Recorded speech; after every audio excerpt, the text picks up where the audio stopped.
Hi. I just wanted to, wala akong ma-content.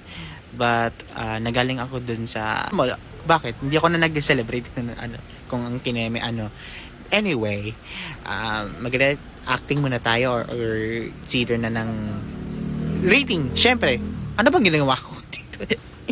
React muna tayo sa profile picture ko mula 2018 ata yun or 2016.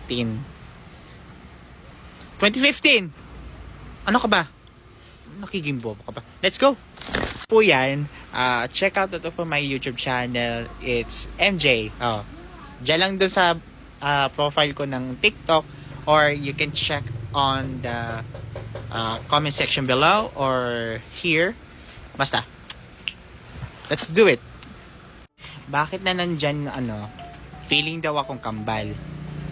Actually, ang sagot ay hindi. Di ba napansin mo yan? Ayun na yung yung mama ko. Ano ba? I-rate ko na talaga ito. Never again. 5 out of 10. Ba't ang kinis mo dyan ng mukha ko? Tingin nyo sa self nyo, puro mirror. Uso ba yan, MJ? Ang inis. I-rate ko na talaga is 4 out of 10. Ito, inuuso to yung smartphone na yan. Yung B612 app. Ito.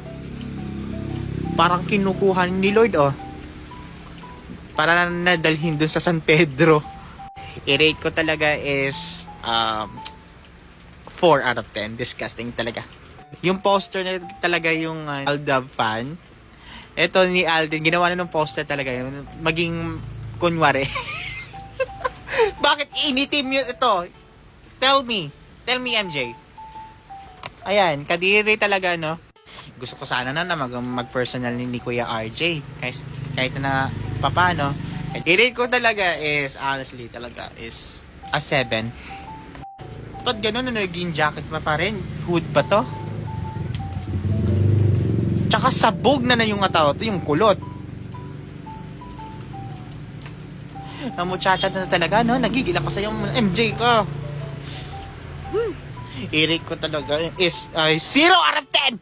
Puro mahilig na salamin. Salamin ko talaga, actually. Alam mo, cringy ko na sa mga profile picture na yan. Uso na talaga yan eh. What's your reference, MJ? Pangit! 2 out of 10. Ito pa, isa ka pa to eh. Mirror pa mo eh. Pati salamin pa, yung reading glasses pa. Galing ako sa Marcelo yun before. Tapos, nagbaban talaga dun sa Silent Sanctuary. Ito yun. Ayan, i-rate ko talaga is 4 out of 10. Ito, mahilig na yung sa half face na yan, Pati filter pa. Diyos ko, Lord. Para maganda tong Gigil ako sa'yo. 7 out of 10. Ayan. Kilala mo yan, si Bea Torres. Ito yan. Close ko yun close friends ko yan Hindi ko siya jojowain. Baka masaselos naman tuloy. Actually talaga is close friends talaga yan. Nakilala dun sa TLE. At bakit dun na blurred or nasira yung camera sa front? Para kay Bea, 8 out of 10. And sa akin naman ay 3 out of 10.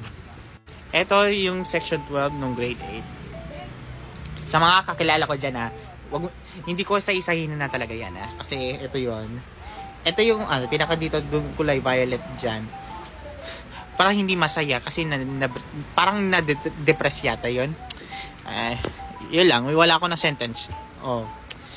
Sa mga kaklase ko, 9 out of 10. Ang sa akin naman ay 1 out of 10.